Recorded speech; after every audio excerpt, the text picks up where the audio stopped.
চলে এলাম তোমাদের মাঝে আর একটি ব্লগ ভিডিও নিয়ে। আমি আজকে মেলা যাচ্ছি।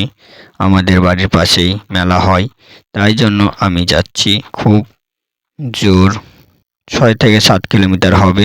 আমি তো এখন ইটার চলে এলাম, আর আমার মেলা যাওয়ার কিছু দৃশ্য দেখানোর চেষ্টা করব। আমি এখন টোটোতে যাচ্ছি, আর চূড়ামনের রাস্তা ধরে যেতে হবে চাকলায় মেলা। তো চলো যাওয়াই যাক, আর দেখতে থাকো, আমার সাথে থাকো। আর ভিডিওটি ভালো লাগলে লাইক কমেন্ট শেয়ার করে দিও প্লিজ। আর আমি ইটার থেকে বের হয়ে গেলাম, আর তোমাদের যাওয়ার পথে কিছু কিছু দৃশ্য দেখানোর চেষ্টা করব। এই দৃশ্যগুলো অনেক সুন্দর লাগলো আমার, তোমাদেরও লাগতে পারে। আর বাই বাই, আবার মেলাতে যেয়ে দেখা হচ্ছে। এই যে চলে এলাম মেলা, তো মেলার ভিতরে ঢুকছি এখন। ওই যে দুইটা রাস্তা চলে গেল, তো আমরা এখন নেমে গেলাম গাড়ি থেকে। আমি যাচ্ছি এখন। আর এই মেলায় আলুর দম সব থেকে ফেমাস। তো আমি এখন নিচে যাচ্ছি, আর ওই যে নিচে মন্দির আছে, ওই মন্দিরে যাব এখন। চলো মন্দিরের বাইরে থেকে আমি ক্যামেরা করলাম, তো বেশি ক্যামেরা করিনি, ভিতরে ক্যামেরা করিনি, কিন্তু ফটো তুলেছি, তোমাদের দেখাবো। আর চলো আমি বের হয়ে গেলাম প্রণাম করে। আর ওইটা ছিল শিব মন্দির। আর আরও এখন এই মন্দিরগুলো আছে, চলো এদের সাথে দর্শন করাই দিই তোমাদের। এটি ভোগ বিক্রি হচ্ছে অনেক এখানে। আর শিব মন্দির দেখো অনেকগুলা আর এটা একটা ঠাকুরের মন্দির আছে, মানে কি মন্দির আছে মানে বুঝতে পারলাম না আমি দূর থেকে, তো কিছু বলতে পারলাম না তো ভালো করে।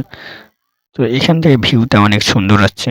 তো হয়তো মনে হয় চণ্ডী দেবী হবে, না হলে আর কিছু হবে। এটা আমার দাদার মেয়ে। তো আমার ভাতিজি বললো গঙ্গা দেখবো, তো গঙ্গাতে চলে এলাম। নদীটাতে জল কম আছে এখন অনেকটাই। তো চলো আবার দেখা হয়ে গেল আমাদের। তো আমরা উপরে গেলাম, আর এখান থেকে এবার আমার গোটায় পরিবার গেছিলাম। সবাই মিলে বললো মেলার ভিতরে একটু ঘুরে আসি চলো। তো আমিও বললাম ঠিক আছে চলো। ওদিকে ওরা দোকানে কি কি দেখছে, আর আমি এদিকে চলে এলাম। আর চলো তোমাদের দেখাই দিচ্ছি এখন। ভিডিওটি একটু ভালো করে দেখো মনোযোগ দিয়ে, কারো কানে লাগলে বলবে। আর এই যে চলো এখন ভিডিও দেখাচ্ছি, নদীটা দেখাও। এখান থেকে ভিউটা অনেক সুন্দর আছে, আর উপরে দেখাই দিচ্ছি চলো। উপরের দৃশ্যটাও অনেক সুন্দর এলো, তো দেখে নিলাম। আর এদিকে দোকানে পাশার অনেক সুন্দর করে সাজানো গোছানো, আর পুতুলগুলো কত সুন্দর লাগছে। আর এই যে এদিকে সব বাচ্চাগুলো খেলা করছিল, তো আমি ভাবলাম ওখানে একটু যেয়ে দেখি কেমন লাগে। তা আমিও গেলাম, দেখলাম অনেক সুন্দর, অনেকগুলোই দোলনা, একটা দোলনা আছে, আর কয়েকটাই জাম্পিং। আর এখানে চলে এলাম চশমার দোকানে। মেলা যাবো আর চশমা না নিলে হবে? তো চশমার দোকানে চলে এলাম। এই চশমাটা আমার চয়েস হলো, তো এই চশমাটা আমি নিয়ে নিলাম। খুব কম দাম, বেশি না। আর এবার খাবার খেতে চলে এলাম। আমি এখান থেকে একটা এগ রোল নিয়ে খেয়ে নিলাম। আর একটা দাদা এলো, তো দাদাটা বললো যে চল আমি তোদের খাওয়াবো সবাইকে। তো আমি চলে এলাম দোকানে, বসে গেছি, দেখতেই পাচ্ছ।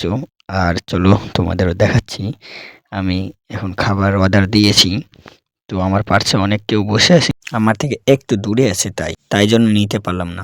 আর দেখতে দেখতে খাবারও চলে এলো। তো খাবার আমার ভাগ্নে তো আগেই শুরু করে দিয়েছে। তো আমার ভাগ্নে কি বলে দেখো, খাবার খেয়ে বলছে যে অনেক সুন্দর হয়েছে। আমি বললাম সত্যি কি? বলছে হ্যাঁ। তো দেখো কেমন বলছে। তো আমি এখন খাবার খাবো, তাই জন্য ক্যামেরা করতে পারবো না। তো খাবার খাওয়ার পরে কথা বলবো, বাই। ফাইনালি আমার খাবার খাওয়া হয়ে গেছে, তো আমি বাইরে চলে এলাম। তো আমার মা একটু ডাকছে, তো আমার ভাতিজি কি নিবে, তাই জন্য চলে গেলাম।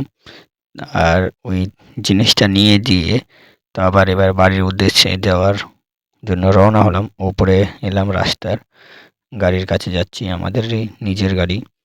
তো চলো, আমি গাড়ির কাছে যাচ্ছিলাম, তখনই একটা গাড়ি করে আমার মামা এলো। তো মামাটা বলল আমি গেলাম। তো কোথায় গেছিল সেটা জানতে পারলাম না। হঠাৎ আমি একটা দৃশ্য নিতে ভুলে গেছিলাম ব্যারেজের ওপরে। সেই দৃশ্যটাকে নিবের জন্য আমি, আমার মা আর আমার দাদা ভাই অনেক কেউ আছে, তো তাদের বললাম এখানে থাকো, আর আমি একটু ব্যারেজের ওপর থেকে ঘুরে আসছি, আর এই মেলাটা ভিডিও বানিয়ে আসছি। তো বললো ঠিক আছে। তো আমি একটু বানিয়ে নিলাম ভিডিও। তো এখান থেকে ভিউটা অনেক সুন্দর লাগছে, দেখো তোমাদের দেখালাম। আর রাস্তা পার হচ্ছিলাম। দেখো রাস্তা পার হয়ে গেলাম। আর এখানে অনেক সুন্দর লাগছে দেখতে ভিউটা। তো আমি দেখে নিলাম আর আবার চলে এলাম। আবার পরবর্তী ভিডিওতে দেখা হবে। বাই বাই ততক্ষণের জন্য। আমরা বাড়ি যাচ্ছি। আচ্ছা हेलो गाइस बोल घूमना हो गया अब घर जा रहे हैं tata bye bye see you next video में आएंगे हम टाटा बाय बाय।